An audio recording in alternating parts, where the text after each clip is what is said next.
Il y a eu, je vous le dis, des réactions très très virulentes. On vous a fait le top 3 des détracteurs à la télé sur ce nouveau projet, parce que ça en a parlé partout. BFM, ils ont fait hier soir, ce matin, c'était toute la journée.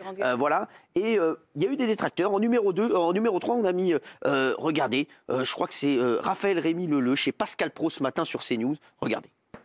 Quand on est ministre, qu'on est censé lutter contre les discriminations pour les droits des femmes et qu'on va servir la soupe à un animateur qui a été en procédure, pour des questions d'homophobie et d'agression sexuelle dans les plateaux, et ça revient de manière répétée, et là il y a encore une procédure lancée avec SOS homophobie, eh bien, je trouve que c'est pas une bonne manière de lancer un débat tout aussi large qu'on le souhaite. La deuxième partie de votre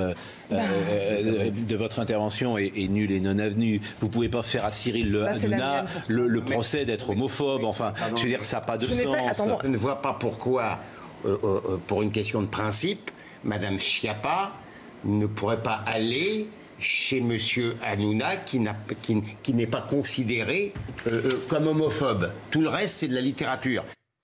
Alors, voilà, donc c'est vrai que voilà, elle a raconté n'importe quoi, cette jeune fille. Je l'avais invitée sur le plateau. Là, c'est n'importe quoi. Je sais même pas de quoi elle parle. Je vous le dis, mais vraiment, en plus, elle non plus d'ailleurs. Il y a eu une plainte. Alors que je vous dis, je suis SOS homophobie, il n'y a jamais eu de plainte. Voilà, donc c'est n'importe quoi. Oui. Ne vous embêtez pas, il y a des connes partout et des cons partout. C'est pas le problème.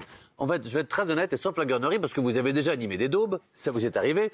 Donc, si ça avait été dans une autre émission que dans TPMP ou une émission spéciale, très honnêtement, j'aurais trouvé ça ridicule. Mais là, disons les choses. Bravo à vous, à vos équipes, j'en sais rien. Balance ton poste, c'est là que ça se passe en ce moment. L'actualité, c'est là que ça se passe en ce moment. Les invités qu'il faut avoir, c'est là qu'ils sont. J'adore Ruquier, mais c'est vrai qu'en ce moment, il les a un petit peu perdus. La personne qu'il faut avoir chaque semaine, elle est dans cette émission-là. Donc je trouve ça formidable que dans cette émission-là, justement, qui est regardée par des jeunes et par des gens qui ne sont pas spécialisés de politique, parce que quoi qu'on dise, j'écoute souvent Jean-Michel Apathy, parfois c'est un petit peu technique quand même. C'est parfois entre pros et parfois on se perd un petit peu. Que ça puisse s'ouvrir à des gens un petit peu plus simples, on va dire, en politique, des gens qui sont un petit peu moins obtus là-dessus, je trouve ça formidable. Et ce n'est pas une émission de divertissement. Exactement. C'est un magazine de société. Voilà, je vous le dis. D'actualité. Mais il faut quand même revenir sur le mépris de la sénatrice. Pardon, mais un mépris de classe absolu. Et moi, je trouve que c'est comme s'il y avait des bons téléspectateurs et des mauvais téléspectateurs. Et je pense que les 700 000 téléspectateurs qui vous regardent le vendredi soir pour Balance ton poste sont des citoyens, pas de seconde zone, et sont des citoyens importants. Et donc voilà, donc je suis évidemment choquée. Et je pense que les Gilets jaunes ont révolutionné le débat politique. Oui. Et donc, normalement, on doit parler aussi de la politique différemment dans les émissions de télévision. Donc elle a un paperboard, c'est très bien. Quand Macron se lève les manches et va parler au maire, c'est très bien. C'est une nouvelle manière de faire de la politique et de communiquer. Et il faut que les gens, les journalistes politiques, s'en rendent compte. Alors, il y a eu Valérie Boyer aussi dans Grand Angle sur BFM TV. Elle a carrément peur qu'on fasse de la télé-réalité. Regardez. Je ne voudrais pas que la crise sociale, la crise d'identité, la crise de sens que les Français sont en train de vivre avec beaucoup de souffrance se termine en gaudriole ou en télé-réalité. C'est de ça, moi c'est ça qui m'inquiète beaucoup. Qu'un ministre se prête à un jeu, ou en tout cas une émission de ce type, j'espère que ce ne sera pas du mépris par rapport à la colère, à la souffrance des Français. C'est eux qui méprisent. Alors, Laetitia, qu'est-ce que tu dis à ça? Parce que je pense qu'elle n'a jamais vu l'émission.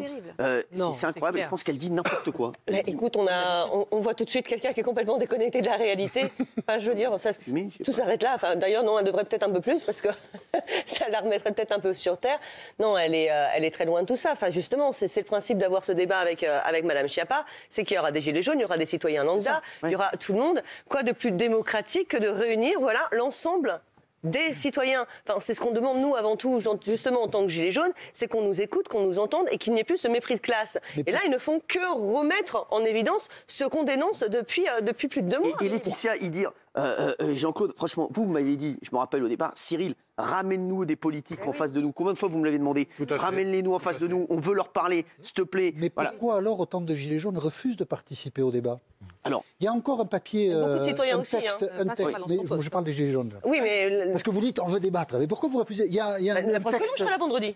Ah ben oui, vous n'allez pas partout. Enfin vous, je ne sais pas, mais Éric Drouet, par exemple. Il est venu chez moi, Éric Drouet. Oui, absolument, qui est l'une des figures majeures du mouvement, a fait un texte hier où il dit hors de question de participer à ce débat qui est dicté par l'Élysée. Donc, je veux dire, c'est très facile là de faire du tir au pigeon avec les gens qui vous critiquent. Parce qu'à mon avis, c'est sûr, oui. À mon avis, alors c'est très facile ici de faire du tir au pigeon. Bien sûr. Mais en même temps, chacun a des contradictions. Je pense que chez les Gilets jaunes, il y a aussi des contradictions. Visiblement, tous viendraient sur votre plateau. et beaucoup refusent d'aller dans les mairies ou dans des lieux où sont organisées des réunions. C'est pas toujours très cohérent. Mais là, c'est pas une question de gilets jaunes ou non gilets jaunes, parce que les citoyens sont exactement pareils, gilets jaunes ou pas gilets jaunes. Vous avez des citoyens qui iront volontiers participer au grand débat. Non, mais justement, pourquoi vous faites une scission entre les gilets jaunes et les restes des citoyens? Parce que vous dites, je viendrai avec plaisir ici. Je ne sais pas si vous, personnellement, vous allez aller dans d'autres débats. Moi, personnellement, excusez-moi, je perds le téléphone. Je viendrai vendredi. Moi, personnellement, j'ai eu mon maire encore au téléphone aujourd'hui et je serai présent dans ma municipalité en tant que citoyenne. Les gilets jaunes sont des citoyens engagés. On est des citoyens. Et alors, c'est pas une étiquette politique. Mais je ne dis pas que c'est une étiquette politique. Donc, les gilets jaunes, tout comme les autres citoyens, sont tout à fait libres d'aller ou non à ce grand débat. C'est pas parce qu'on porte un gilet jaune qu'on y va, ou c'est pas parce qu'on n'en a pas qu'on y va forcément. Mais vous ne pouvez tous. Mais vous ne pouvez pas dire, pas vous spécifiquement, mais vous ne pouvez pas dire le dialogue qu'on nous offre, c'est pas bien, on va pas y aller. Vous êtes en train de me parler en tant que personne, mais en tant que moi aussi en tant qu'institut gilet jaune. Et valoriser le dialogue ici. Alors vous me parlez à moi en tant qu'individu ou moi en tant qu'institut gilet jaune? En tant qu'individu. Alors donc en tant qu'individu, je participe. Les gilets jaunes sont des citoyens, ils sont libres, ils iront s'ils ont envie d'aller. Et les autres citoyens qui ne portent pas de gilet jaune sont libres et iront s'ils ont envie d'aller. Il n'y a pas besoin de séparer la population en deux. J'aimerais qu'on revienne sur le déferlement qu'il y a aujourd'hui.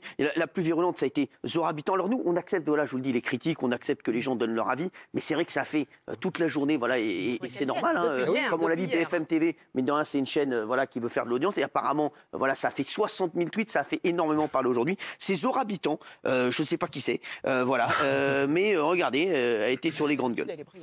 Si je devais organiser un débat, je l'organiserais dans un très beau lieu, avec des gens où ils n'ont pas l'habitude d'y aller, parce que je les respecte et parce que je pense qu'ils méritent d'être dans des endroits plutôt prestigieux. Pourquoi pas des gilets jaunes à Versailles pour un débat, ou au Sénat, ou dans une grande salle prestigieuse. C'est pas prestigieux un plateau télé? Non, mais je vais vous expliquer. Non, mais c'est pas de la démagogie, c'est que chez Hanouna, c'est une émission de divertissement. C'est pas une émission. Non, mais c'est pas touche pas à mon poste, hein, tu as bien compris, c'est le vendredi soir. C'est une émission spéciale. Mais Hanouna, combien de fois il a dérapé, combien de fois ce type a été sexiste. Donc en fait, c'est Hanouna qui te gêne. Mais exactement, l'association des deux, elle est incroyable.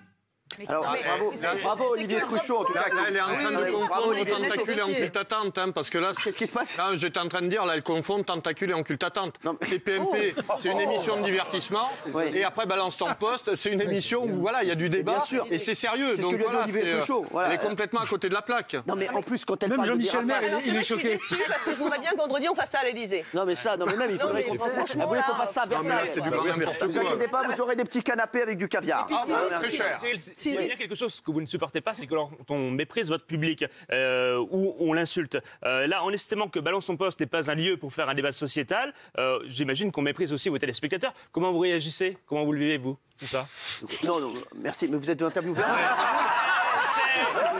Ça me pose la question. Non, mais je vais pas revenir là-dessus. Nous, franchement, on donne la parole à tout le monde ici. On l'a toujours fait. Voilà, je vous le dis. Nous, ce qu'on veut, c'est que ça avance, que les choses avancent. Moi, je m'en fous tellement. Franchement, je vous le dis, c'est que des coups à prendre, ces trucs-là. Nous, on pourrait rester dans notre divertissement, faire notre truc. Quand on a vu les gilets jaunes et quand j'ai parlé, parce que c'est pas l'émission se termine, ils rentrent chacun chez eux, on essaie de parler après, essayer d'arranger les choses, d'essayer de faire avancer les choses. Non mais c'est vrai. Ouais. Et je me suis dit, moi il y a plein de mecs, mine de rien, qui souffrent, qui sont en galère. Et qu'est-ce que je pourrais faire pour les aider? C'est pas, j'ai pas envie moi de faire un débat, à la télé. Et puis une fois que tout le monde est rentré, salut, qu'est-ce qu'on fait? On sort, on fait quoi? Alors, Cyril, et les mecs, tu les oublies une fois que t'es chez toi. Tous ces gens qui parlent là, tous ces gens qui parlent le 7 novembre en question et autres, ensuite, ils ont rien vu venir. Donc là maintenant, ils se mordent les doigts en se disant on n'a rien vu venir. Vous étiez le premier à dire attention, il se passe réellement quelque chose. Il y a une partie de la France qui veut s'exprimer, qui veut qu'on lui donne la parole, et vous lui avez donné la parole. Après, effectivement, vous ne faites pas partie du sérail, donc ça peut gêner quelques-uns.